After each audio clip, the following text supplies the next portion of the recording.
Hello, welcome to all of you. आज हम लोग एक एयरफोर्स का टेस्ट करने जाएंगे।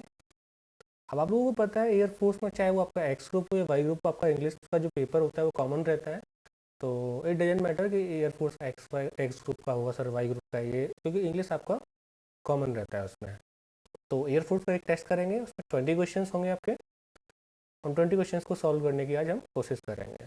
Okay, let's start. तो आपको पता है मेरे चैनल का नाम English tutorial with Dikshit sir है। आप इसे सब्सक्राइब कर सकते हो जिससे आपको वीडियोस के नोटिफिकेशन टाइम से मिलते रहे। तो देखते हैं सबसे पहला क्वेश्चन इंग्लिश का। जो फर्स्ट 5 क्वेश्चन होंगे वो आपके पैसेज होगा, जो आपको देख के पता चल ही रहा होगा। Read the following passage carefully and answer the questions given below it. तो अभी क्या करना है आपको, जनरली मैं आप लोगों को बता देता हूँ।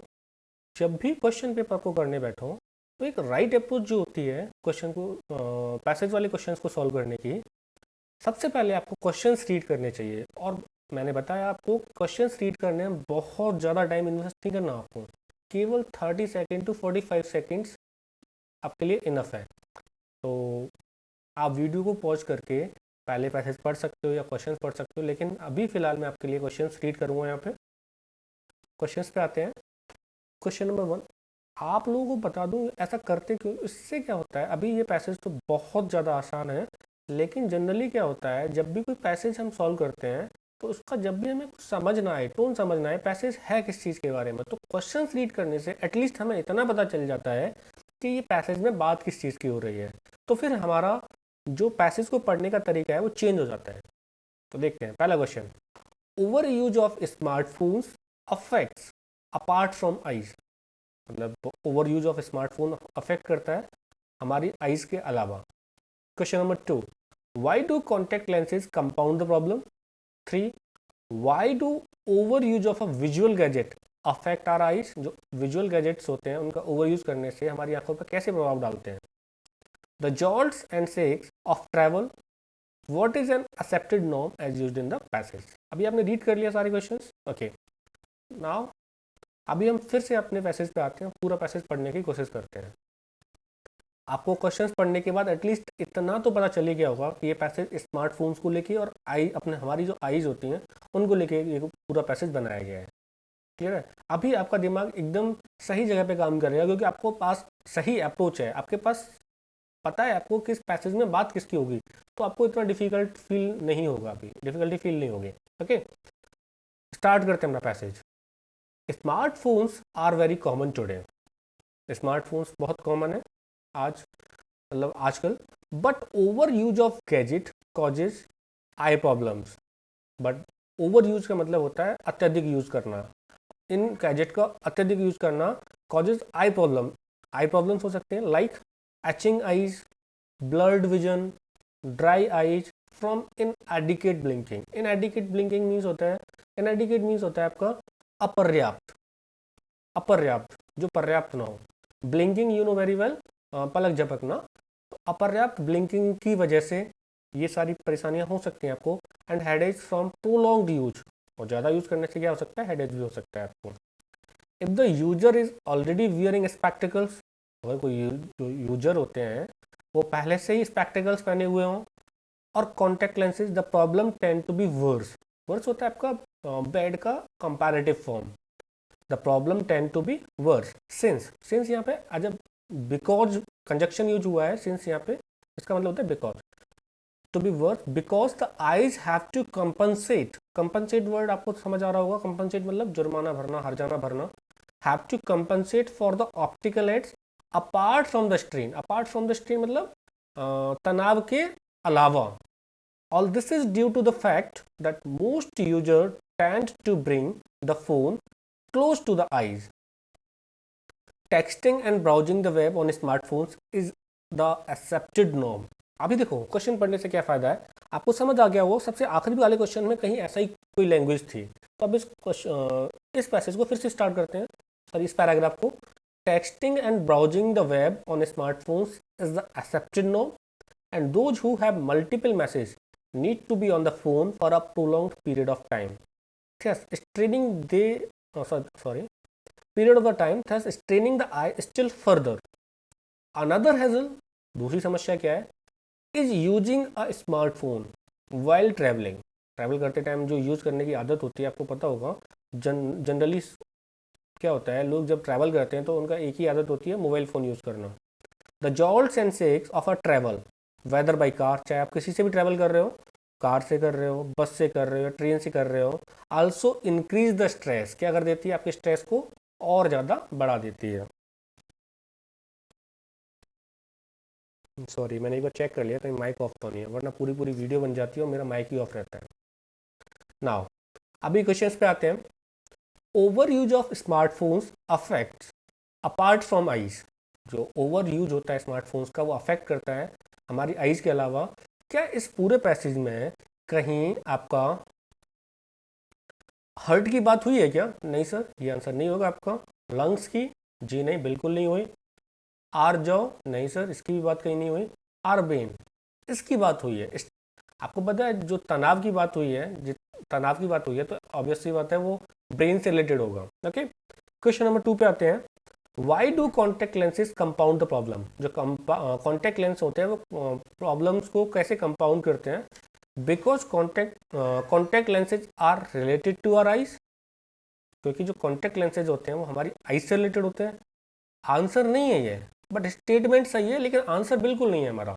अब बहुत से बच्चे क्या करते हैं, सर सही तो बोल रहे हैं ये, because contact lenses are related to our eyes, तो जो कॉन्टेक्ट लेंसेज होते हैं वो हमारी आइज से ही तो रिलेटेड होते हैं. बट सर ये स्टेटमेंट सही है अगर देखा जाए जनरल वे में, लेकिन हमारा जो क्वेश्चन दिया हुआ है उसका आंसर नहीं है ये. नेक्स्ट क्वेश्चन, नेक्स्ट ऑप्शन पे आते हैं. Because our eyes in addition to the vision problem have to interact with optical and, yes, ऐसे कई बात हुई है पूरे पैसेज में, तो यही आपका आंसर हो जाएगा. लेकिन ऑप्शन नंबर 3 को भी चेक करेंगे हम. Because contact lenses are made of artificial chemical, no, artificial chemical या कंपाउंड, ये इसके बारे में कोई बात हुई नहीं है. Which badly affect our eyes, ये भी आपका आंसर नहीं होगा सर 3 वाला. नन ऑफ दिस तो आंसर है ही नहीं, क्योंकि हमें अपना आंसर मिल गया है ऑप्शन नंबर 2 में. Why do over use of visual gadget affect our eyes? जो विजुअल गैजेट्स होते हैं हमारी आइज को कैसे अफेक्ट करते हैं? Because eye are connected to brain, ऐसा कोई बात यहाँ पर लिखी नहीं है, हमारा आंसर ये नहीं है. Because we keep these gadgets closer to our eyes, yes, बिल्कुल साफ साफ लिखा है, आप देखोगे पैसेज में वापस जाके साफ साफ बिल्कुल लिखा हुआ है, क्योंकि जितना भी हम बहुत ज़्यादा क्लोज ले आते हैं अपने इन गैजेट्स को अपनी आंखों के. The jolts and shakes of a travel decrease the strain on eyes, क्या डिक्रीज करते हैं स्ट्रेन को? नहीं सर, डिक्रीज नहीं करते, इंक्रीज करते हैं. तो 4th वाले क्वेश्चन में ऑप्शन ए आपका आंसर नहीं होगा. Increase the strain of the carrier, नहीं सर, ये भी आंसर नहीं होगा, यहाँ कैरियर की बात तो कहीं हुई नहीं है. Increase the strain on eyes, yes, that is the answer. तो क्वेश्चन नंबर 4 में 3 आपका आंसर होगा. नेक्स्ट क्वेश्चन पे आते हैं. What is an accepted norm as used in the passage? मैंने बोला था ना आपसे कहीं ऐसी कोई लाइन दे रखी है, तो मैंने आपको देखो एक बार पैसेज में वापस जाते हैं और फिर से देखते हैं. देखो आपको यहाँ दिख रहा होगा टेक्सटिंग एंड ब्राउजिंग, ये वाली लाइन में पढ़ो फिर से. Texting and browsing the web on smartphones is the accepted norm. सबको आपका आंसर मिल गया होगा. वापस क्वेश्चन पे चलते हैं. What is an accepted norm as used in the passage? जैसा पैसेज में यूज हुआ है, एक्सेप्टेड नॉर्म क्या है? तो option A, using any type of gadget, नहीं सर ये आंसर नहीं है. Using any type of apps, कोई बात नहीं हुई है इसके बारे में. Browsing on smartphones, yes, yes sir, आपका आंसर हो जाएगा ऑप्शन नंबर 3. तो क्वेश्चन नंबर 5 तक आपका क्लियर हुआ. नेक्स्ट क्वेश्चन है आपका spot the miss spelled word. Question number 6 में आपको 4 ऑप्शंस में से कोई एक ऑप्शन गलत लिखा होगा स्पेलिंग में, उसको आपको चेक करना है कौन सा स्पेलिंग गलत है इसमें. तो देखते हैं. पहला वर्ड है आपका, मैं लिख देता हूं, आइकोनोक्लास्ट. आइकोनोक्लास्ट. आइकोनोक्लास्ट क्या होता है आपका? आइकोनोक्लास्ट होता है द डिस्ट्रॉयर ऑफ इमेज, जो इमेज को या फिर किसी ट्रेडिशन को डिस्ट्रॉय करने वाला. द डिस्ट्रॉयर, मैं लिख देता हूं इसे, the destroyer of an image. Okay, तो और इसका स्पेलिंग भी सही है, स्पेलिंग में भी कोई प्रॉब्लम नहीं है। तो नेक्स्ट सेकंड वाले क्वेश्चन पे आते हैं, सॉरी सेकंड वाले ऑप्शन पे आते हैं। सेकंड वाला ऑप्शन दे रखा है आपको इम्प्रेग्नेबल,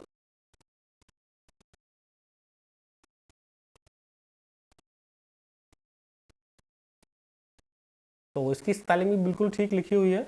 इसका मतलब क्या होता है इम्प्रेग्नेबल का? इसका मतलब होता है enable, enable to be captured.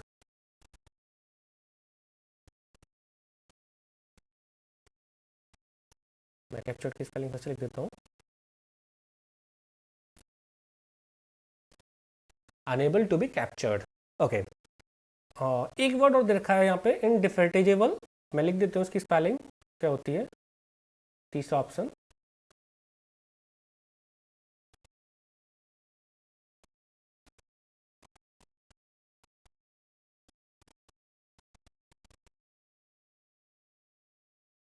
तो सही स्पेलिंग ये होती है इनडिफेटिजेबल की, तो यहाँ पे ये गलत लिखा हुआ है, तो option number 3 will be the right answer of question number 6। इनडिफेटिजेबल क्या होता है उसे भी लिख लो, ये होता है परसिस्टिंग टायरलेस, बिना थके, लिख लो इसका मतलब।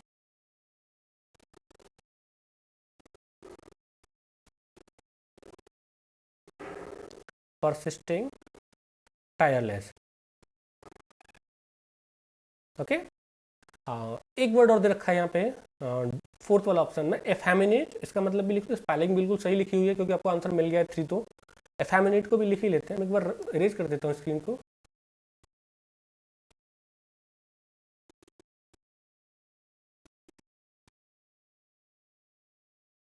एफेमिनेट को भी लिख लो,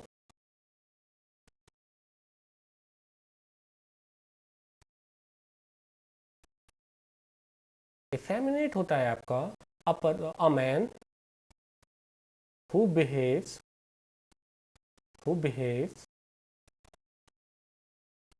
like a woman।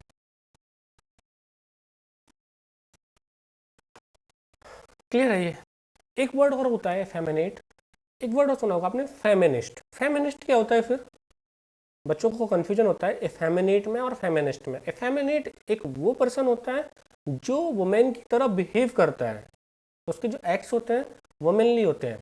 लेकिन जो फेमिनिस्ट पर्सन होता है, फेमिनिस्ट पर्सन वो होता है जो वुमेन के वेलफेयर के लिए काम करता है, सपोर्ट करता है उन्हें, उनके वेलफेयर के लिए काम करता है, that is called feminist. Okay, now question number 7 पे आते हैं अपना। By the rule of thumb means, by the rule of the thumbs का मतलब होता है अकॉर्डिंग टू प्रैक्टिकल एक्सपीरियंस। तो उसमें तो आपको ये याद ही होना चाहिए, इसमें तो कोई डाउट होना नहीं चाहिए। क्लियर है ये बात? ओके, क्वेश्चन नंबर 8 पे आते हैं। Spot the error which may be in one part of the sentence, 1 or 2 or 3. If there is no error, give your answer 4. Look, she stands in the shade of a tree. अब देखो, आपको देखना चाहिए कि question में error है नहीं है। अगर आप अच्छे से देख पा रहे हो, अगर इस क्वेश्चन में आपका एक वर्ड न दे रखा होता लुक,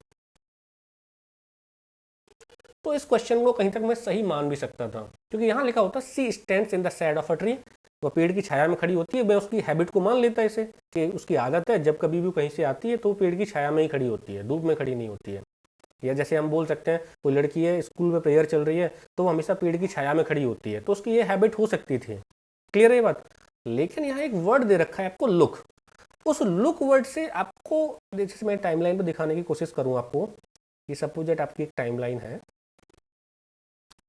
अगर मैंने लुक वर्ड बोला है तो ना जो सिचुएशन है अभी की, ना उससे पहले की बात कर रहा हूं ना उसके बाद की बात कर रहा हूं, मैं जस्ट अभी की बात कर रहा हूं, लुक देखो।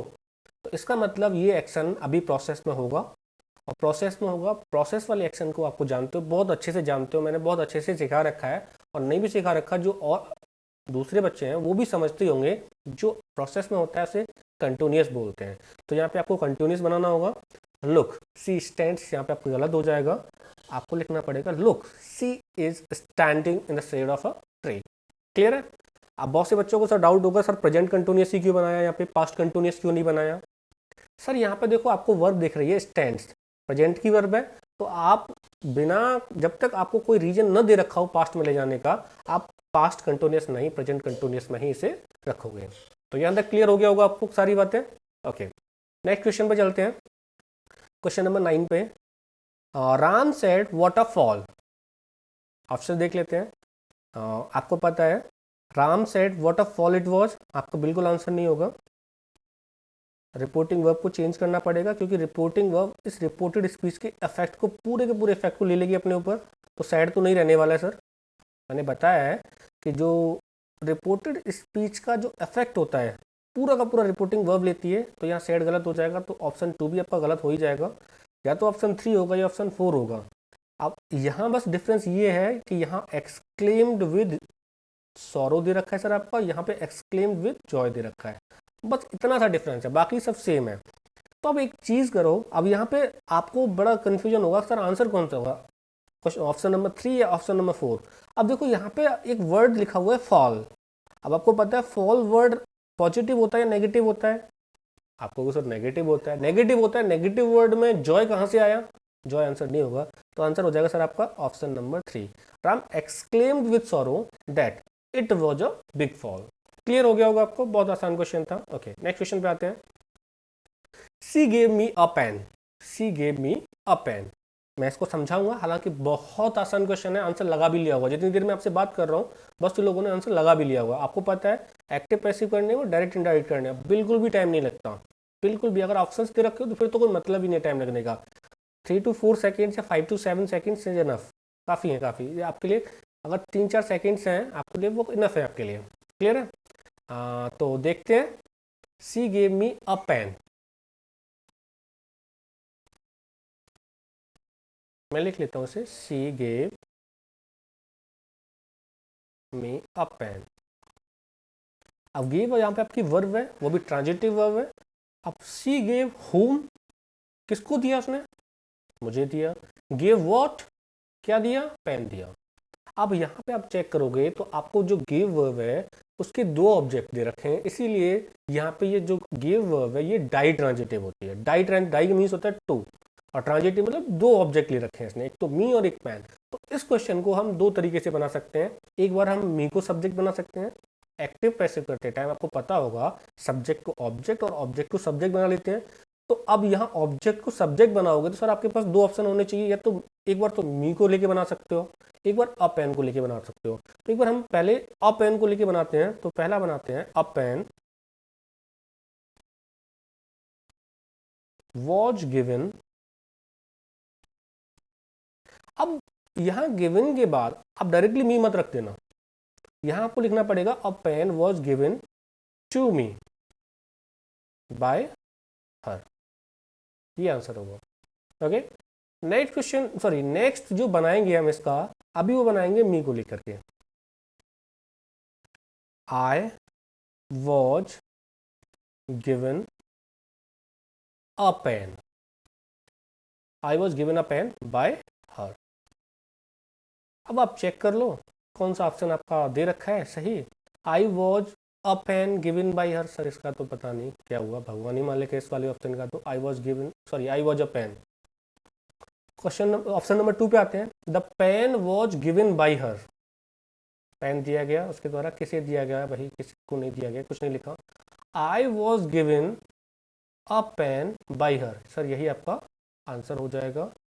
और तो आपको आपका आंसर मिल गया होगा आई होप। चलो अब नेक्स्ट क्वेश्चन पे आते हैं, मैं एक बार इसे इरेज कर देता हूँ।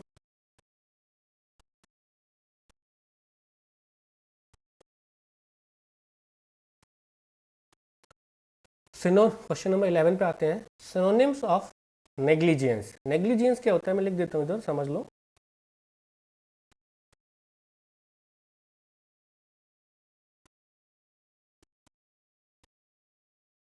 नेग्लिजेंस, नेग्लिजेंस का मतलब आप लिख लो यहाँ पे, नेग्लिजेंस होता है फेलियर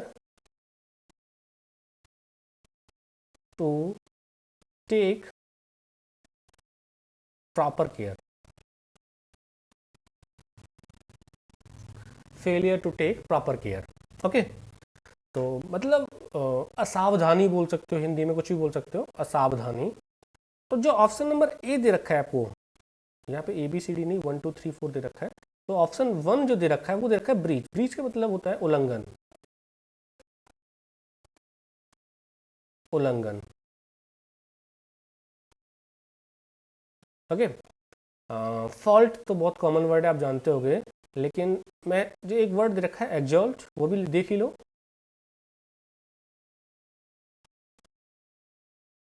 जो एक्सॉल्ट वर्ड दे रखा है वो होता है बहुत प्रसन्न होना, बहुत प्रसन्न होना। नेक्स्ट देखते हैं, एक वर्ड और दे रखा है ओमिशन। ओमिशन का मतलब भी वही होता है जो नेग्लिजियंस का मतलब होता है।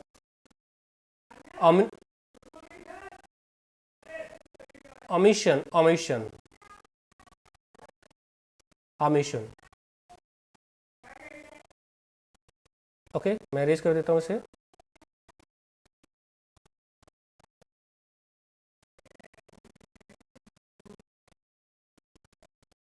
एक वर्ड दे रखा है एंटोनिम्स ऑफ बोस्ट। मैं इसका मतलब बता देता हूँ बोस्ट का। बोस्ट का मतलब होता है सर आपका डींग हाँकना।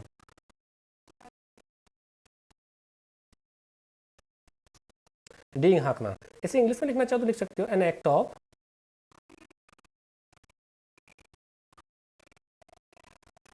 मैं लिख देता हूँ, an act of talk with, talk with arrogant way बोल सकते हो, या excessive pride.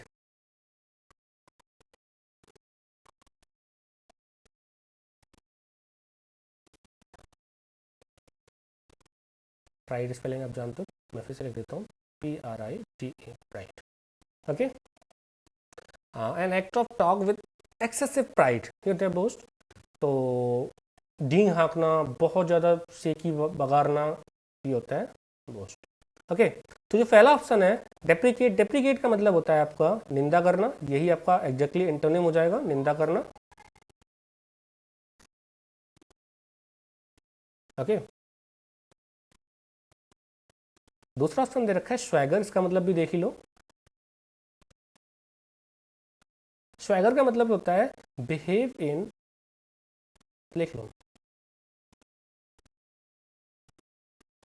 Behave in a very confident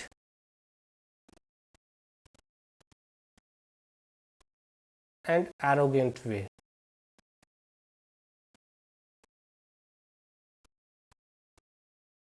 okay, ये स्वैगर होता है, क्लियर होगा। हाँ, एक वर्ड और दे रखा है इसमें फ्लॉन्ट, फ्लॉन्ट को भी समझ लो, शान दिखाना या इठलाना।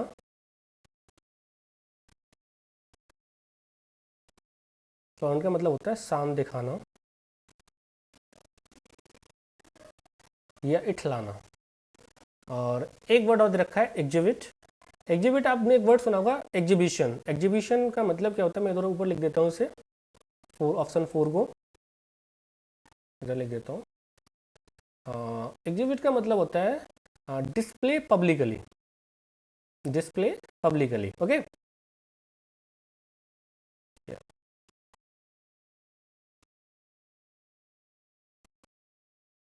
Publicly display.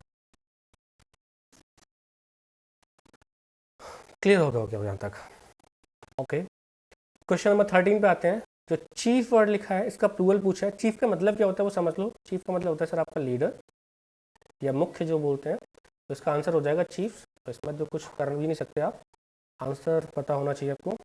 Adjective of climate, option sorry question number 14 पे आते हैं। Adjective of climate, climate word का एडजेक्टिव क्या होगा सर, क्लाइमेटिक हो जाएगा। 15 वाले क्वेश्चन पे आते हैं। पास्ट टेंस ऑफ श्रिंक, मैं एक बार स्क्रीन को इरेज कर देता हूँ जिससे मैं लिख सकूँ कुछ थोड़ा सा यहाँ पे। क्या हुआ, ये इरेज क्यों नहीं हो रहा है? Okay, past tense of shrink, shrink का मतलब होता है सिकुड़ना। श्रिंक का मतलब होता है, मैं लिख देता हूँ यार मतलब इसका, हालांकि इसका पास्ट टेंस पूछा है फिर भी मैं इसका मीनिंग लिख देता हूँ। श्रिंक का मतलब होता है आपका सिकुड़ना या move back in original condition, ऐसे भी लिख सकते हो, या बिकम और मेक स्मॉलर ऐसे भी लिख सकते हो इंग्लिश में लिखना चाहो तो। बिकम और make smaller in size. Okay, अब बात इसके पास्ट टेंस की करें तो सर पास्ट टेंस हो जाएगा इसका श्रैंक SHRANK, और जो आप बोलते हो ना सेकेंड फॉर्म में से, ऐसे अगर थर्ड फॉर्म की बात की जाए तो ये हो जाएगा SHRUNK। क्लियर है यहाँ तक? ओके, नेक्स्ट क्वेश्चन पे मूव करते हैं। Give one word for the following, a play with a sad ending. एक ऐसा प्ले जिसकी एंडिंग सैड होती हो, ट्रेजेडी बोल सकते हो आप इसे, tragedy will be the right answer. एक ऑप्शन दे रखा है सर में इसमें एलिजी, वो भी देख लेते हैं।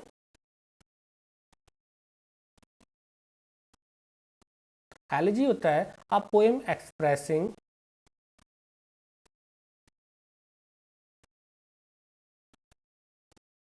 sorrow, a poem expressing sorrow। Okay, एक वर्ड और दे रखा है इसमें ऑप्शन में स्वान सॉन्ग, वो भी देख ही लो, तीसरा ऑप्शन जो लिखा हुआ है।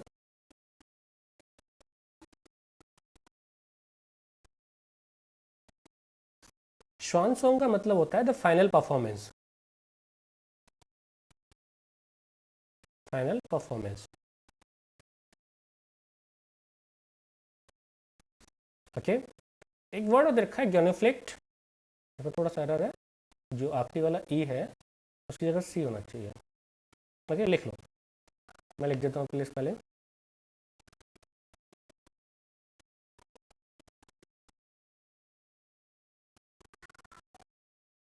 गनफ्लिक्ट का मतलब होता है टू बेंड नी। मैं समझाऊंगा इसका मतलब क्या होता है। टू बेंड नी मतलब आप जब स्पेशली जब पूजा करते हो तो आप अपने घुटनों के बल बैठते हो, जो अपने नी को टच कराते हो सरफेस से या ग्राउंड से, उसको बोलते हैं गनफ्लिक्ट। क्लियर है ये बात? ओके, क्वेश्चन नंबर 16 तक आपका क्लियर हो गया होगा, बहुत ही आसान क्वेश्चन थे। आगे चलते हैं, क्वेश्चन नंबर 17 पे आते हैं अपना। क्वेश्चन नंबर 17 में आपका दे रखा है fill in the blanks, he a prince, he a prince. अभी आपको पता है सब्जेक्ट दे रखा है, आपको वर्ब फिल करनी है, और सब्जेक्ट से हेल्प, पहले हेल्पिंग वर्ब का मतलब क्या होता है? Interrogative sentence. लेकिन सर आप चेक कर सकते हो इंटेरोगेटिव सेंटेंस तो ये है नहीं, इंटेरोगेटिव सेंटेंस नहीं है।